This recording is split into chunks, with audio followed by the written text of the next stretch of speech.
I'm sitting here hooked up to my infusion for the day in a special radioactive bag.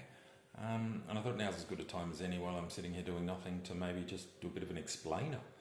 Um, what is myelofibrosis? How did I get here? And what's actually happening. So today we might just do the myelofibrosis part and then cover the other stuff at another point. So myelofibrosis is a bit of a distant cousin, you might call, of leukemia. It fits in the leukemia family. Um, Leukemia is basically a neoplasm of the blood. Neoplasm simply means a mutation that sort of grows out of control. I will start by saying I am not a doctor. This is my layman's term understanding. If I get anything wrong, then I apologise. It's not to be relied on for medical information. It's more just a, hey, this is what happened. So it is in the leukemia family, but the way I describe it better is that it is more of a degenerative bone marrow disease. So what happens is that there is a mutation of one of three that they're aware of at the moment, three molecules. All of those molecules play a part in the production of blood, or the trigger of the production of blood in the bone marrow. And so it's a spontaneous mutation. It's not genetic. It's not handed down. They still are trying to understand where it's come from and what happens. But essentially, if you think of your bone marrow as a blood factory, it produces all the different types of bloods, reds, whites, platelets, all of those different things. What happens is a mutation occurs and it tells your body to start producing excess blood cells. And if you can imagine one of those Roadrunner type cartoons where the production speeds up and speeds up, and then everything starts smoking and it all burns down. So that's a very abbreviated version of what tends to happen when you get first diagnosed. Often some of your blood markers production goes up, but the problem with all of that activity is that over the course of that, it scars your bone marrow, and as it scars your bone marrow, there is less real estate in which to produce the blood cells, and so as you can imagine, as the fibrosis or the scarring gets worse and worse and worse, your blood production goes down, and if your blood production goes down, then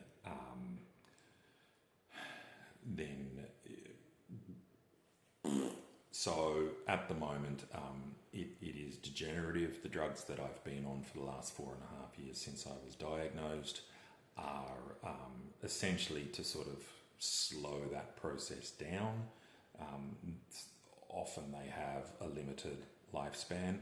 I am very fortunate that I am a candidate for stem cell transplant, that my amazing brother Matthew was found to be a suitable donor, and that my amazing brother Duncan put himself forward to be tested for that. So I am extremely fortunate. Often there are people, the chances of having a related donor are 25% for each brother, because you inherit elements from both your parents.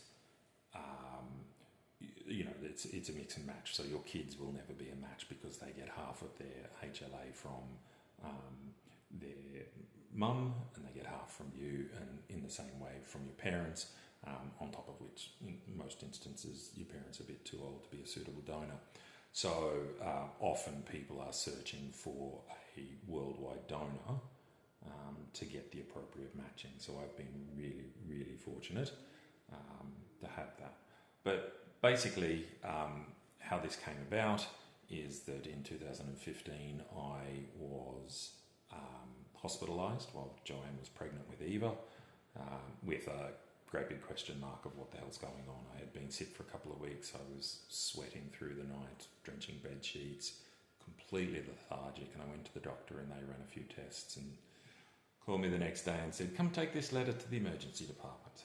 And I ended up in emergency for a couple of hours and then up on the wards for 4 days for them to work out that what was actually going on was, well, I had cytomegalovirus infection. Now, cytomegalovirus it's a bit like glandular fever, it's a bit like mono. It's not necessarily a significantly difficult virus. 50% of the people by the time they get to 50 have got it. Turns out when they screened the family, Finlay had it, so I probably got it from him. Joanne was negative, so she didn't, which added some complications because CMV in pregnant women is also very risky. So that put an end to sleeping in the same bed whilst she was pregnant. But I had a really big spleen and a really big liver as a result of the infection. And it should have been an indicator. I was 38. Most 38-year-old immunocompetent people do not end up on hospital with cytomegalovirus, so that should have been a bit of a red flag, but they found the infection, they assumed it was just a weird case, sent me home, I got better. It took me a long time to recover. It was probably 3 or 4 weeks before I really felt back to going to a full day and not being exhausted at the end of the day when I came home from work. Fast forward 2 years, my spleen was still enlarged, still felt uncomfortable, so I took myself off to a haematologist to get it investigated. They did a run of tests to see whether or not might be any number of different things. When those results came back, he said, look, it doesn't seem to be anything of significance, probably just got a bit of a hyperactive spleen. So I kept seeing that haematologist over 4 years, back and forth, just checkups, see if anything's going on. And then it came to COVID, and in 2021 I ended up getting one of my shots because at the time Joanne had immune compromised, and so we needed to be really thorough with our injections, and I was just still feeling a bit off after all of that time. So I thought maybe it was because CMV is one of those viruses that stay in your body like chickenpox. It stays in your body, lies there, and then when you get a bit run down, sometimes it jumps back and bites you in the bum. And I wondered whether or not that's what had happened. So I went to an infectious diseases specialist. He ran a range of blood tests, and the consulting pathologist who was assessing those bloods and reporting on those bloods called him and said, you need to go and see a haematologist. Infectious diseases specialist said, you need to go and see a haematologist. I said, I am seeing a haematologist. And he said, you need to go back to the haematologist and ask for this specific test. And that test was the screening test for myelofibrosis. So they sent some blood away and looked for these specific molecular mutations, and unfortunately it came back as a positive for the calreticulin mutation, which is one of the less common ones. Thankfully, it's also, I believe, one of the ones that has better outcomes in terms of longevity of progression, or how long it takes to get worse and worse and worse, but also reoccurrence post-transplant, etc., etc. So it was a pretty big kick in the nuts at the time, but looking back and in the long run, I'm thankful for the prognosis that it provides me. So from there, that was in 2021. From there, I was straight onto the medication that slows progression down. I've been on that medication for 4.5 years, but the time has come. Predominantly because I'm younger, I've got a great transplant donor in Matthew.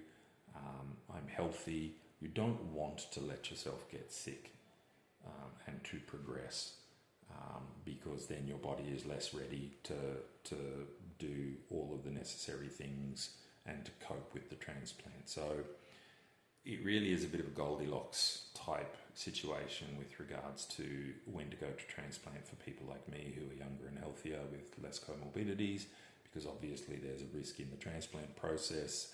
You don't want to leave life years on the table if it goes wrong, but then again you also don't want to play chicken with progression, because there is the risk in a percentage of cases that this can transform into acute leukemia, and obviously acute leukemia is not great. It hits you really quick and really, really hard, and then you've got a certain time, really short time frame, to hit it with treatment chemo, which really bashes your body around, get it into remission, and then following that, then you need to have a stem cell transplant anyway. So it's a bit of a, how do we do this? What do we do? I've put my trust in the doctors. I have full trust in them. I think they've been doing a great job and been looking after me. So when they said it was time for transplant, it was time for transplant. So here I am. But that's basically the story of how I got here. Honestly, it feels weird because aside from a little bit of tiredness, I don't really feel symptomatic. I've never really felt sick. So it's a bit weird, and that's one of the reasons why I've kept it to myself, aside from the people close to me, is because it's kind of like, I have leukemia. Well, you don't look like you've got leukemia. Yeah, well, I have. You just get on with life, and then when the time comes for the transplant, you drop the bomb on them then and say, I'll see you in 6 months' time. So, it's been a really surreal 5 years.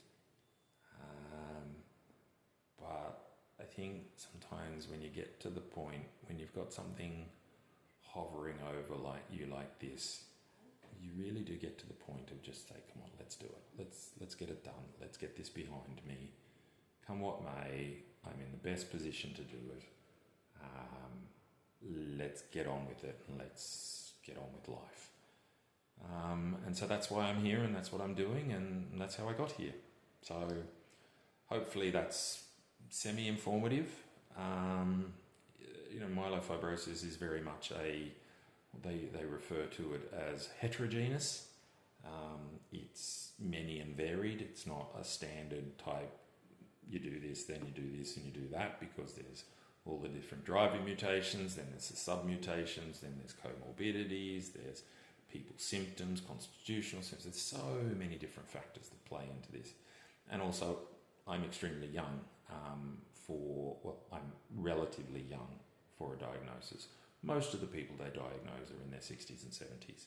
So it was only because I jumped on a Facebook, worldwide Facebook group, that I found other people my age who've had my experience.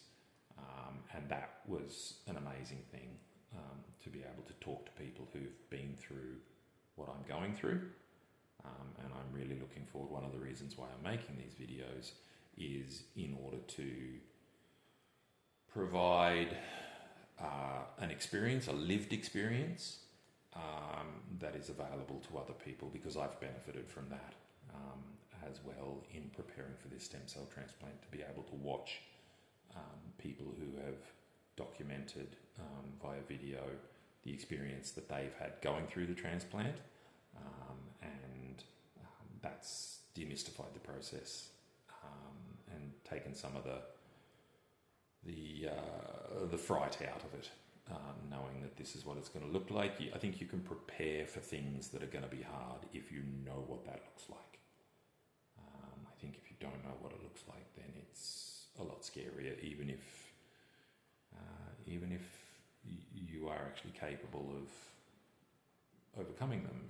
It's just scary. So